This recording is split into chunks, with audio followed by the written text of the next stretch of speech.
Good afternoon, everyone. Thank you so much for joining me. I want to first go ahead and assure everyone that I did not know the Big Ten championship game was going to be starting at 3:30 when we scheduled this recital 6 weeks ago.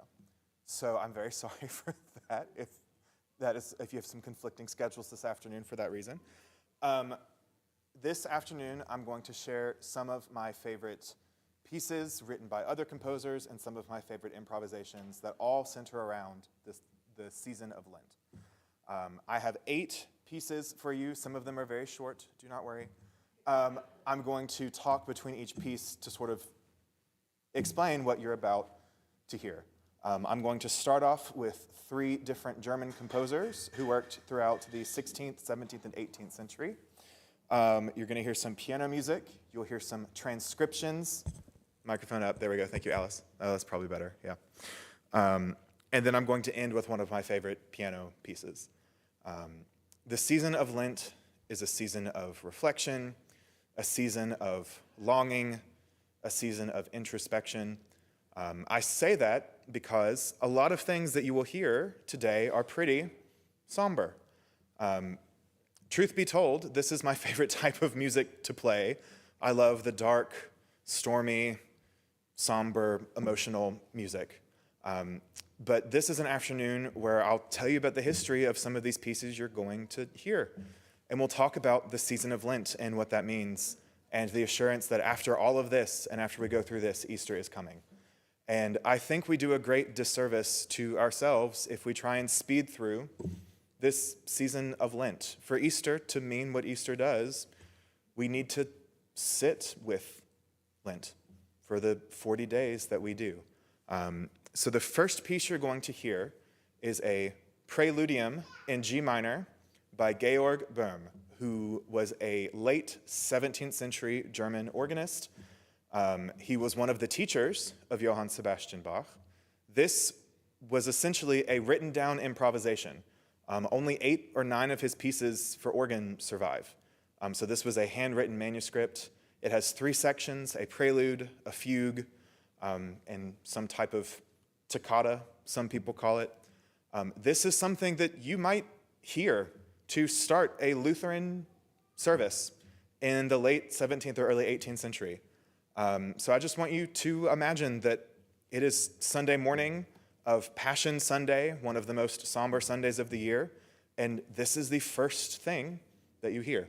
So this is Georg Böhm's Preludium in G minor. It's a prelude, a fugue, and then a toccata.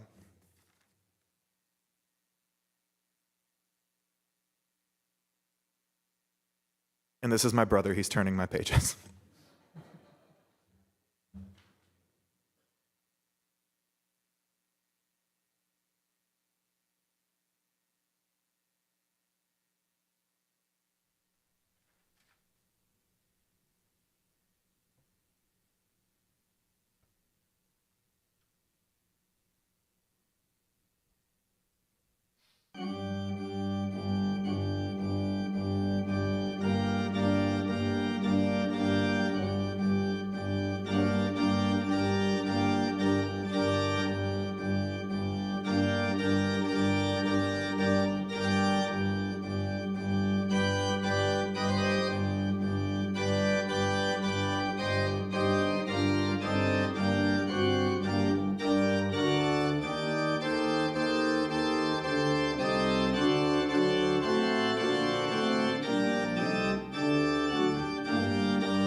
I think that's a really powerful depiction of, I think, what we're supposed to be feeling on Passion Sunday.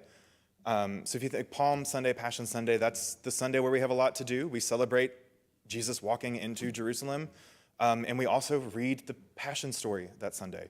So thinking of that, yeah, as a fun piece that you could play on a recital, but also thinking of that as probably the prelude for that specific Sunday. I think it's really powerful when we consider it in that way.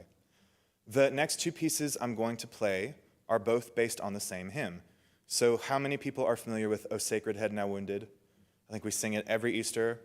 O sacred head now wounded, bum, bum, bum, bum, bum, bum. So this is one of Luther's earliest hymns. O Haupt vor Blut und Wunden is the German. First, I'm going to play you Dietrich Buxtehude's setting of this. So this is his chorale prelude or improvisation on this hymn. He wrote this in the middle 17th century, so probably around 1660 or 1670. Then I'm going to play you Johannes Brahms's improvisation, chorale prelude on this. He wrote this in 1896. So about 220 years separate these two improvisations on this piece, on this hymn. One by Dietrich Buxtehude and another by Johannes Brahms. So I'll play the Buxtehude first, and then I'll wait a moment, and I'll play Brahms's interpretation of this hymn.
I really love presenting pieces in this way to hear how different working organists, different musicians interpret the same melody that we have been singing as a Christian community since the early 16th century, at least. Buxtehude's is a lot more, I don't know, it's very somber, but in a quiet way. And the Brahms is full of angst and lots of chromaticism and some really harsh, ugly chords, which I really think capture the spirit of the text. O Haupt voll Blut und Wunden, O sacred head now wounded, or literally, O head struck with blood, is what that translates to in the German. So the Lutherans do Lent really, really well. The next piece I'm going to play is an improvisation of mine. About 6 or 7 years ago at a church that I worked at in Blacksburg, the associate minister preached a sermon, and the crux of that sermon was pray how you can, not how you can't.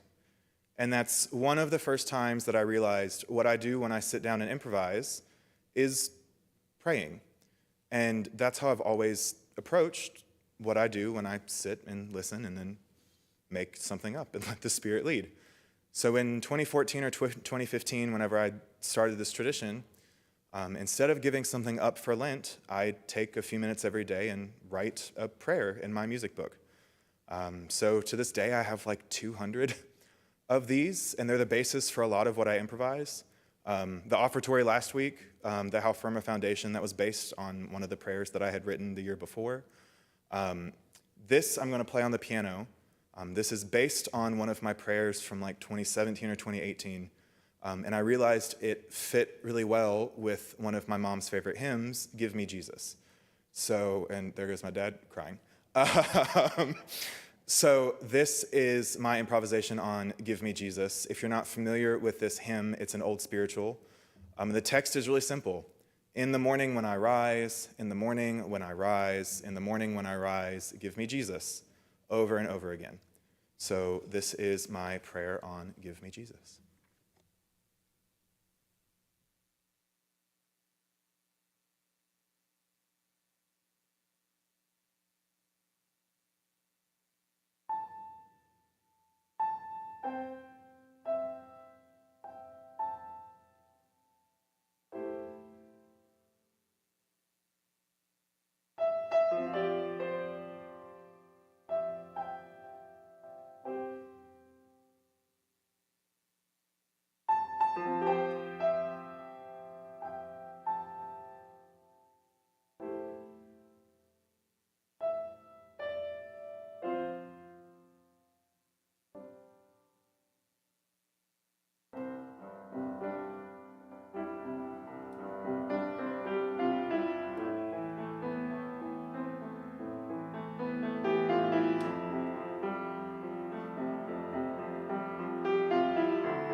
The next piece is not actually for a keyboard at all. This is Samuel Barber's Adagio for Strings. So I promise you have probably heard this piece in a commercial, or if you've ever seen the end of Saving Private Ryan, it's the really pretty string music at the end of it. Samuel Barber was an American composer who lived in the 20th century, a very prolific American composer who wrote this piece as the second movement to his string quartet originally. The first time I ever heard this piece, it was actually being broadcast on September 12th, 2001. This is what the BBC, the British Broadcasting Orchestra, the British Orchestra, they performed this piece sort of as an elegy after the terrorist attacks. And that was the first time I ever heard this piece.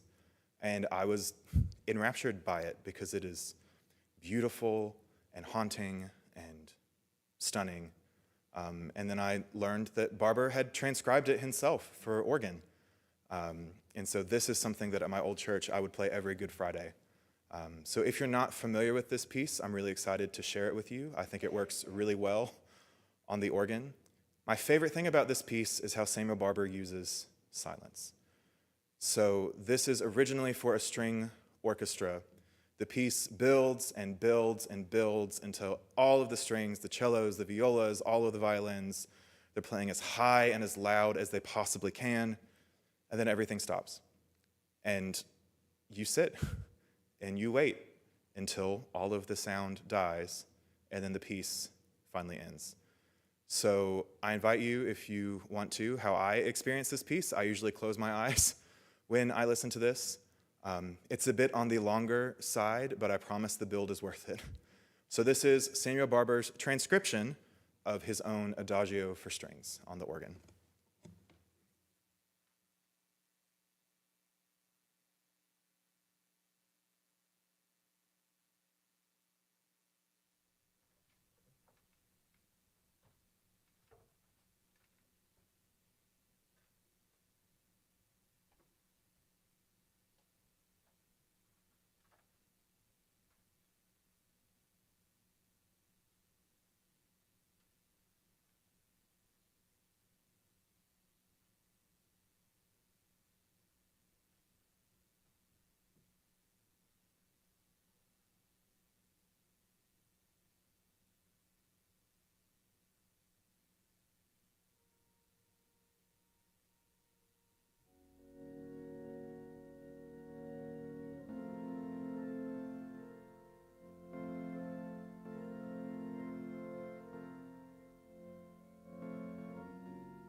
That's one of my all-time favorite pieces to play, and it's way too long to play in a church service.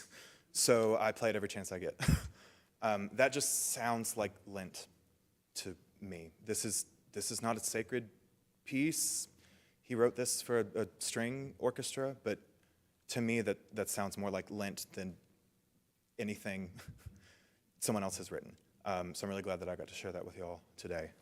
The next piece I'm going to play is another one of my Lenten prayers. I wrote this one, I think, in 2019. So this also sort of has that same somber feel to it. I guess I was in a bad mood the day that I wrote the prayer. But I realized at the beginning of COVID that I could fit it with one of my favorite hymns, I Will Arise and Go to Jesus. So this is one of my Lenten prayers and an improvisation on I Will Arise. So you'll hear that the pedal is pretty insistent all the way through.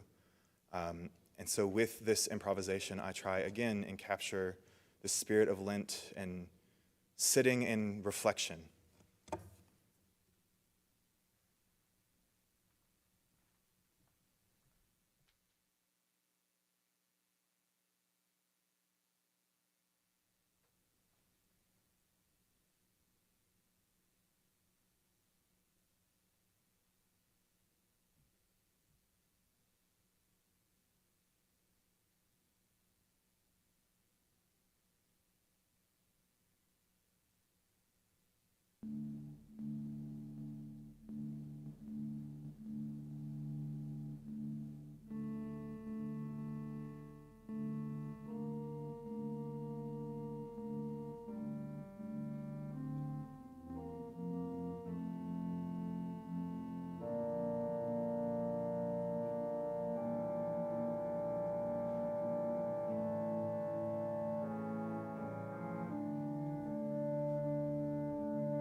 have two more pieces for you. The last one is my final improvisation of the afternoon. This is something completely different because I figured we needed something in major to hear and listen to. This is one of my prayers that I wrote last year on the hymn, Shall We Gather at the River. This is one of my professor's favorite improvisations of mine. His comment was, "It's quiet the whole time." So I'm going to play a quiet piece for you. This is my improvisation on Shall We Gather at the River.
The very last piece I'm going to play for you is not an organ composition. It is not a Lent composition. This is a prelude and fugue by Dmitri Shostakovich. So a little personal story about this piece. In 2014, I competed in the International Bach competition. I was one of 4 American pianists invited to do it. It was the most stressful thing I have ever done in my life, and I think I was a little too young when I did it, but it was a really good experience. And my family got to go to Germany for the first time and be with me, and we had a lot of fun after the competition. I had to learn like 4 hours of music for this competition, and it wasn't all Bach. We all had to learn some Shostakovich, which, if you know anything, Bach was a Baroque composer who lived in the 17th and 18th century, and Dmitri Shostakovich died in like 1975. So he is a modern composer. He was actually the founder and first judge of the Bach competition. So when he was asked to put together this competition and they invited pianists all over the world, he was so moved by the young woman, Tatiana Nikolaeva, who won the first competition in 1950. She came prepared to play all 48 Bach preludes and fugues from memory, which is not the requirement for the competition. We had to memorize a lot of music, but not that much. And she won, obviously. And Shostakovich was just so struck by her interpretation and these old forms of preludes and fugues that he wrote his own set of 24 preludes and fugues. And he actually intended it to be one giant 2.5-hour long work. He thought people would go to a recital and sit through all 24 preludes and fugues. That only happened at the premiere, and then when Shostakovich died, and they did it again in his honor. But he wrote them for this young pianist, and she made them famous. This is not the Shostakovich piece I learned for the competition. I learned a different one. But Mom and I were sitting in the Gewandhaus, the concert hall in Leipzig, and the woman who ended up winning the competition played this prelude and fugue. And I just remember we were both almost in tears the entire time because we had never heard anything like this piece. So this is sort of like the Adagio for strings, where I say this is not a Lent piece, this is not a sacred composition, but this sounds like Lent to me and sounds like what we are supposed to be going through spiritually, mentally, emotionally through the season of Lent. The prelude is quite short. It's about 2 minutes long, and then it is followed by a massive double fugue. What that means, I'm going to play a little example for you. Can you still hear me? Okay. So a fugue, you have your melody, you have a subject. This is the first subject for this fugue.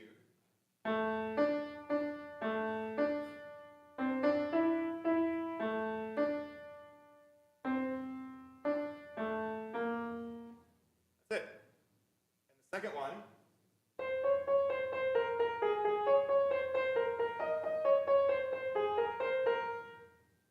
That's it. And what he does with those 2 snippets, I can't wait for you to hear. This is one of the most complex pieces I have ever learned. I played it on my senior recital in 2015 for undergrad, and I haven't gotten a chance to perform it. So it's been a lot of perform it again since then. So it's been a lot of fun to dust it out. So you'll hear a very somber prelude, and then you'll hear a first very soft, slow fugue with the first subject. Then you'll hear a little bit faster fugue with the second subject, and this piece just builds and builds and builds and builds until he finally at the end smashes them both together. And it's really, really exciting. So this is Shostakovich's Prelude and Fugue in D minor.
Thank you all for being here. I can't play anymore. My wrists are tired.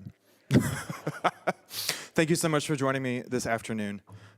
Like I said, I know we sat and listened to a lot of dark, somber music, but I hope that there was still some light and life in that too. This season is my favorite of the liturgical year, and I think it's so important that we sit in this season of waiting, just like with Advent.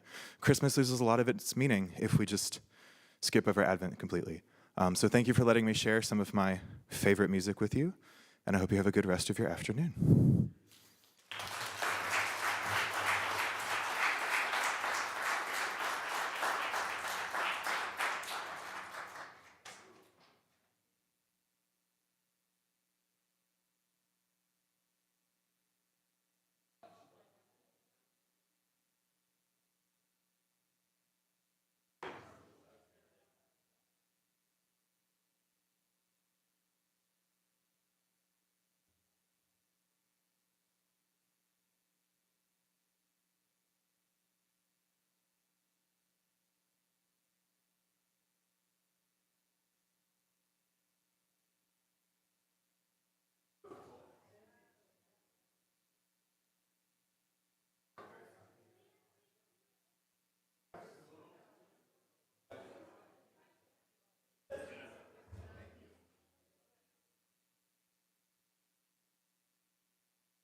Cody, be careful. We're going to have to move this, okay?